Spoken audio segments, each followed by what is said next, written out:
Hello, everybody. Hopefully you've been enjoying all of the amazing presentations over the past 5 days. There's a term, saving the best for last, and with that, I'm honored to introduce our last speaker of the day and the conference, Atif Mian, Professor of Economics at Princeton University. His work focuses on the connections between finance and the macroeconomy. Thank you for joining us today, Atif. I'm excited to learn more. Thank you, Kevin. I'm going to start with a simple but very important observation, which is that the economy works as an ecosystem. What that means is that all of us are connected through the various economic and financial transactions that we do each other. And as a result, the economy is interdependent. For example, one person's spending is another person's earning. Economists might call that supply equals demand. And so as a result of those interdependencies, just like in an ecosystem, for a healthy economy to remain healthy, it requires a sense of balance. And that's very important. And we know the importance of balance in nature or organisms through this self-regulating process that scientists refer to as homeostasis. And the purpose of that self-regulating process is to guarantee exactly the balance that I was referring to, because that balance is needed for survival. And any scientist is familiar with this notion. I want to bring this notion into economics. It's an extremely important one. We might use terms such as equilibrium, but the point is that this sense of balance is really important. And where does that balance come from? For biological organisms, it might come from nature directly, but for the economy, the other important aspect to keep in mind is that this process of homeostasis, it depends on institutions that we humans build. And so that's where institutions and rules of the game come in. So I want to set this up to discuss artificial intelligence. We all know, all of you have seen many presentations throughout this conference that illustrate the enormous potential that AI offers to the world. And there is indeed a lot of truth to that. But at the same time, AI, from a system perspective, it also is going to be an incredible disruption to the system. And the question that I want to come to is, will the system, this ecosystem, the economy that depends on all of our interactions, will this system be able to maintain balance, or something else might happen that the system tends to tip over and that can create problems? So that's something that I want to dig into a little bit deeper. And to build the narrative, I want to start with a picture that has become quite famous now for the US, which is this incredible rise in inequality starting from 1980 onwards. And one, or the best way, in my view, to summarize this rise in inequality is to look at the share of income going to the top 1%, which you can see on this graph has risen from around 10% to over 15% in recent years. And that's an incredible rise in inequality that impacts on this very sense of balance that I was talking about. So let me illustrate that a bit more. The reason this rise in inequality is influencing the balance of the economy is that the top 1% who have been receiving a larger and larger share of the pie, they tend to save at a much higher rate than the rest of the population. And so a natural consequence of the rise in inequality, given the much higher saving rate for the top 1%, is what I'm showing you in the next figure, which is that if you look at the total amount of saving that has been accumulating from the top 1%, that total saving as a share of the economy has been rising since 1980, once again, as we have seen this rise in income inequality. And I want to just point out that the magnitude of this additional saving coming from the top 1% is quite significant. We are talking about hundreds of billions of dollars going into the economy as additional saving that would not have been there had the top 1% not gotten this larger and larger share of the pie. All right. So at this point, you might say, okay, what's the big deal? We have more savings. Isn't more saving good news? I want to investigate that a bit more, and I want to lead you somewhere that will illustrate this problem of balance. I should highlight here that the work I'm going to talk about is jointly with Ludwig Straub at Harvard and Amir Sufi at University of Chicago. So the first thing is that when you add up all of this additional saving, again, at the top 1%, just think of them as the very rich, it all adds up to a substantial amount. And that's represented by the bar here. A number above 1 is basically telling you that it's well over 100% of the economy, of the size of the economy. This is how much additional saving the top 1% have accumulated since 1980. So this is now in the tens of, more than $15 trillion, basically in current terms. So it's an enormous amount of money, right? But remember, an economy must balance. This is the supply of saving that has gone into the economy. The question is, where does it end up? Supply must equal demand. So something else in the economy must absorb these savings. So let's investigate that one step at a time.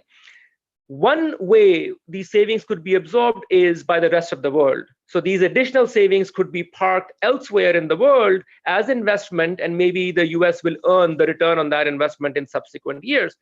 When you look at that, unfortunately, that has not happened from the perspective of absorbing these savings. In fact, quite the opposite has happened. So F here refers to foreign savings that have actually come into the US. So now the problem or the puzzle that we started with, it has actually doubled in magnitude.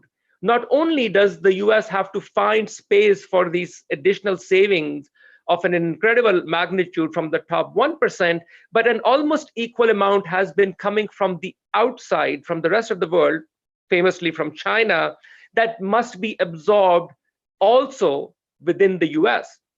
All right, so let's continue to see where this money has then gone. Now, one other avenue that might naturally come to your mind is that all of us know saving can go into investment, and that's the best use of saving. The economy can use the additional saving as investment into technologies of the future, including AI, among others. So let's see if that has happened, again, from 1980 onwards. Once again, we have a problem.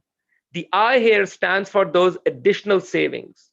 The problem is the sign is wrong. A positive number here means that from 1980 onwards, by and large, investment has actually declined as a share of the economy. So now we have a third problem to add to our existing problem. Not only is the rest of the world not absorbing savings of the rich, but it also is not going into investment. In fact, if anything, investment has gone down. And so that has put additional dollars that must be absorbed somewhere else in this economy for this economy to maintain balance. Remember, everything I've shown you right now is adding to the supply side of savings. Something has to balance it on the other side. Again, remember, an economy must be in balance. So where does it go? And here's the quick answer. All of it has been going to the bottom 99% of the US population. And some, or the rest, has been absorbed by governments through running deficits and borrowing that additional savings. This is how the economy has been trying to balance itself. What does it mean in words? What it means is that while the rich have been saving more and more, those savings have been absorbed by the bottom 99%, and really by and large just the bottom 90%, who have absorbed these additional savings in a couple of ways, basically. The first, they have been dissaving or absorbing these savings by borrowing. And so the amount borrowed by the bottom 99% has gone up a lot. Number two, they have been selling their assets, again, to the rich, so rich can save into those assets. And by selling those assets, the rest of the economy, the rest of the households, they have been consuming through that dissaving, through the sale of their assets and through the borrowing in the financial markets. They have been consuming to balance the additional savings at the very top. More recently, the government has stepped in by running deficits and again borrowing from the rich and spending that money to boost aggregate demand. So this, in a nutshell, is how the economy has been trying to maintain its balance from 1980 onwards. The problem is that this thing is not sustainable. And a natural consequence of this process of the economy trying to balance is, on the one hand, you're seeing it in the left panel, which shows you this incredible rise in total credit to GDP.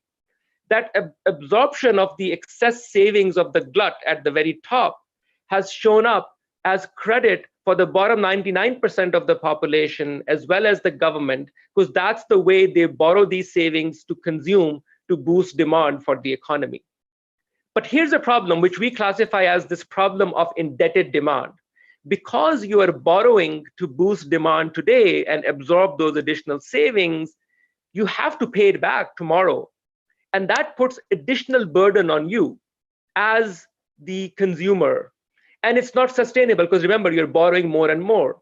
So the only way for this system to maintain its balance once again is for the interest rate and hence the debt service burden to go down. And that's what you see on the right-hand side of this panel, where you see the long run interest rate going down and down, again, in an effort to maintain that balance and keep debt servicing low, all the way to zero, and in fact, negative in real terms in recent years. And that's a fundamental problem. This is the key problem of imbalance that we live in right now. It's not normal to have zero or negative interest rates. It creates all kinds of complications that I don't have time to get into. But the point that I want to come to is that this low or negative interest rates are essentially flashing red lights, telling us that this economy is finding a very hard time to maintain balance. The system is under threat, so to speak. And this is another illustration of understanding this threat of the system. Think of the benefits of AI. Who is going to benefit from AI? Well, it's going to be the people mostly who will own those incredible machines that are going to be chomping on big data to become more and more efficient over time. And the ownership of those machines eventually is going to show up in the stock market. And we already know the stock market ownership is highly skewed. Here you can see the top 10% already own 85% of the stock market valuation. The bottom 50% almost own nothing. So if AI leads to additional these incredibly valuable machines, it is going to further increase that imbalance. AI, if you look at the technology, it has naturally increasing returns to scale, which means there is a natural excuse for an AI-dominated world to have monopolies of the sort we have already seen with the Googles of the world. But the question I want to again come back to is, for the ecosystem that we call the economy, can the system afford this further monopolization? Technology-driven, perhaps, wonderful technology, but things have to add up in the aggregate. Things have to be in balance in the aggregate. And we have already fallen, because of existing imbalances that I highlighted, we have already fallen into this zero interest rate world that is a result of the indebted demand that I talked about, and this debt trap as a result of that imbalance that I highlighted. And so the point that I want to just come back to at the end, and I'll close with that, is that while AI has tremendous opportunities, we perhaps face a challenge that is much bigger than what AI can handle. Remember, I said homeostasis, which nature gives us in general, but what is different is that for the economy, that process of homeostasis is defined by us, humans. And that's where the public policy aspect of AI is extremely important. We do need to revisit some structural questions of how we define the laws, of what kind of institutions we build. I'll just give you one small example. How should we think of ownership of data? Should Google, for example, own all of our data? Or should it be defined differently, the ownership of data? But the same question is going to come for the ownership of those machines, the AI machines that are going to come out of the usage of the big data and the machine learning tools behind it. And so we have a system of property rights that is built on technology of yesteryears, and it may have served us by and large well. But I think there is a key challenge for us in this policy space to redefine our system, to redefine our system so that it is able to have that property of homeostasis and is able to maintain that balance. That I think is a very serious question, which we cannot deny while we head into this technological singularity, perhaps known as artificial intelligence.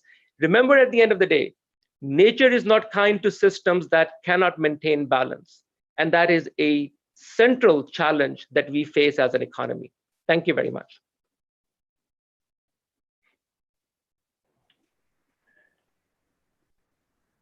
Thanks Kevin? for the presentation, Atif.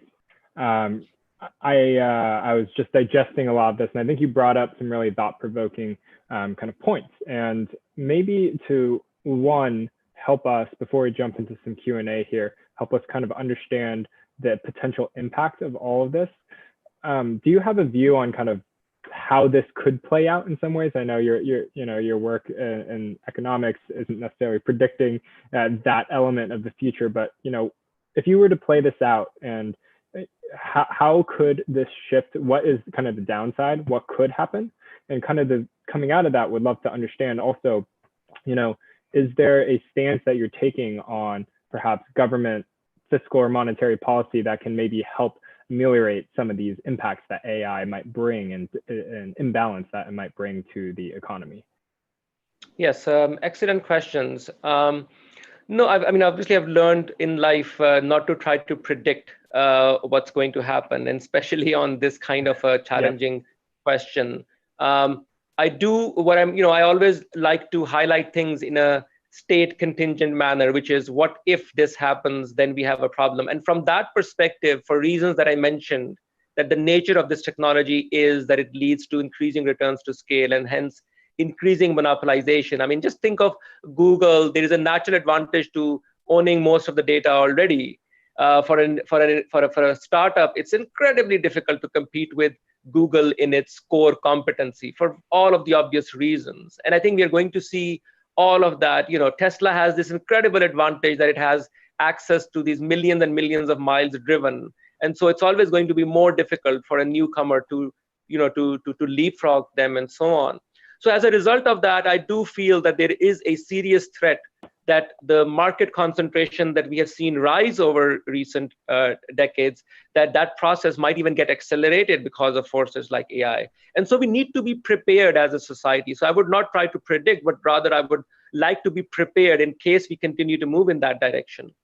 The other aspect of your question in terms of fiscal and monetary policy, there is not much monetary policy can do, first of all. And the reason for that is that by its very design, monetary policy is designed to deal with cyclical issues, a short-term recession and so on. The forces that I was referring to were slow-moving, secular, long-term problems. It's in a sense beyond the scope of monetary policy. So while I did mention interest rate getting so low and all of that, it's outside of the control of monetary policy, actually. Monetary policy only controls the short-term rate. And that's why I was explicit about focusing on the long-term rates, which are determined by the fundamentals, by these kind of long-term, bigger forces in question. And that's where we have a serious challenge to grapple with. On the fiscal policy side, again, to some extent, fiscal policy is also focused on the cyclical, the business cycle. And this is, again, a bigger question. But there is a difference, of course, because fiscal policy can also be used on the investment side and for addressing long-term issues. And from that perspective, I think there is a very important role of fiscal policy, which is to think of, and this is where the technology side can really be useful, to think of how to harness technology in a way that it actually reverses, in terms of, again, your prediction. That's a positive prediction, perhaps, that maybe we can think of using this technology and the government can facilitate that process so that the returns of that combination of public-private technology partnership is that the returns are the highest for the bottom 50 or the bottom 90% of the population. I think that's the key challenge, is to think of ways we can do that. maybe on the learning side. So these kids who are just born in the wrong family, they don't stay behind. We can really pull them forward. I think if we can somehow manage that, use the technology to lead to a more equitable growth process, that's a win-win. I think then we can really change the dynamics of this problem. Yeah, understood. And that actually segues into kind of another question from the Q&A, and one that I was interested in is, we've talked about this theoretical concept, but are there things that for us as ordinary Americans we should take away as how to apply this? We have both technologists, people working at both big companies and startups, and people outside of tech doing research as well. What are the ways, and perhaps a couple different examples could be helpful, of ways that we can look to apply this or look to right some of these imbalances, whether it's through kind of more equitable access to data or learning opportunities. Would be interested in your thoughts on some of those topics. Absolutely. It's exactly for that reason. I think there's something that all of us can do. And it is precisely for that reason that I think the very first term I used was that we are all connected. We are all in this together. And I think that's the most important realization to have, along with that, the economy is losing balance, so to speak. And so we must think about equitable growth and think about what we can do to lobby for that in the usual public choice sense, but also to think of ways in which we can reverse the tide of this more and more unequal society that is having negative implications on the society and the politics and everything else around it. And I think on the technology side, that's where people on the technology side have a lot of advantage, that they have a better ability to peek into the future in terms of what is coming and how it can be harnessed. So thinking of ways, like I was trying to give an earlier example, in the learning space, for example, but really then partnering it with the public side and transferring that technology to the public schools, to the schools that don't get as much investment otherwise. I think there is a need for making those kind of partnerships more fruitful and more fluid going forward. Yep, definitely. And I think that's something inspiring for many of us here, that trying to democratize some of this technology and address kind of the lower parts of the population is something that is top of mind and aligned with a lot of the conversations that speakers had through the rest of the conference. One of the questions from the Q&A here polling is, what would incentivize governments to affect change, right? And I think that big tech and the government has been a hot topic over the past year for sure, but are there specific things that would incentivize the government to actually act on this and try and whether affected through policy or kind of regulation? Again, it's a big question, and I'll just offer my own take on that. People can differ on that. When I look at the way governments, because you talked about incentives for governments, when I look at what governments do and why they do it, I think the biggest reason for governments to do something or not is public action, whether that pressure is there or not. And I think societies that move forward are societies where public continuously and in a proactive manner continue to put pressure on their governments to move in the right direction. And so I think even now we are seeing, in terms of social mobilization and so on issues such as discrimination and so on, I think in the same way, we need to understand as a society, and I think this is where technology leaders can be particularly effective. Because young people and overall, everybody looks up to them for obvious reasons. And I hope that the technology leaders also understand the importance of this problem. And that's why I tried to hone in on that, because I think it can be really useful if we have this partnership of technology leaders actually putting pressure on the government to move in this direction. And then, as I said earlier, offer solutions as well. So, not just public pressure towards more equitable growth, but actually providing solutions of, okay, let's do it in this particular manner that sounds particularly appealing. And it's through that public action, governments can really move as they have in the past. Yeah, I think that that public-private partnership that you're alluding to is important, as it is those in the big tech companies who know the problem best and are most intimately aware of kind of both the power and responsibility that comes with some of these technologies. As we wrap up here, I'm actually seeing in the Q&A that there are a couple comments and questions on where they can either find your most current research or books, and if there's anything that beyond maybe this topic you presented here that is also exciting you in the world of economics and AI and finance. If you want to briefly share anything on that front, I think we're all ears, and we could perhaps share some of the relevant links in the Slack as well after the fact. Yeah, I mean, in terms of my own work, this is the central question. So that's what I've been focusing on. I mentioned my co-authors and myself were working on this. All of the material that I talked about, the research behind it is on our webpage. So if you just Google me, you'll find it on my webpage. There is a lot of other work that is being done related to this, and one of the think tank that sort of collates this effort in many different ways is Center for Equitable Growth. And so I think that's another useful sort of a coordinating point, and it combines or showcases a number of very interesting research on this topic, including research on this question of technology and AI and its impact on the labor markets and so on. So that's another kind of a go-to place where you'll see a lot of other scholars working on this issue. Great. Well, Atif, this has been incredibly intriguing, and appreciate your time here that you've taken to walk us through some of your research. So thanks again. And to the audience, just to bring things home, we'll be concluding our conference today with the Research Slam.